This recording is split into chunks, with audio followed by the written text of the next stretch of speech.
Nasa mahigit 8,000 mga kababayan nating mangingisda na naapektuhan ng oil spill sa Bataan ang makatatanggap ng ayuda mula sa pamahalaan ngayong araw. Alamin natin ang update niyan sa report ni Bernard Ferrer live. Tama ka dyan, Audrey. Mahigit 800 mangingisda at pamilya nga na naapektuhan ng oil spill ang makatatanggap ng ayuda mula sa pamahalaan ngayong araw.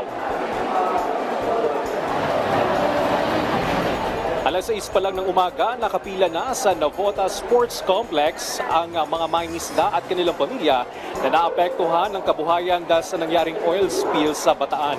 Ay makaraang lumubog ang MT Terra Nova na may kargang 1.4 million liters na industrial fuel oil.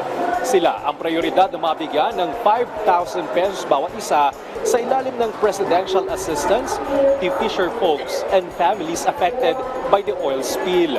Inaasang makakatulong ito para sa muling pagbangon ng mga mangingisda at kanilang pamilya na naapektuhan ng kabuhayan. Dahil sa aktibong pagtugon ng Philippine Coast Guard sa Limay, Bataan ay mabilis na nalagyan ng oil spill boom ang paligid ng pinaglubugan ng motor tanker. Iwasan din ito na umalat ang langis sa ilang panglugar na makakaapekto naman sa kabuhayan ng ilang pangmangingisda. Sa ngayon, nakabalik na ang ilang mangingisda sa panguhuli ng mga isda.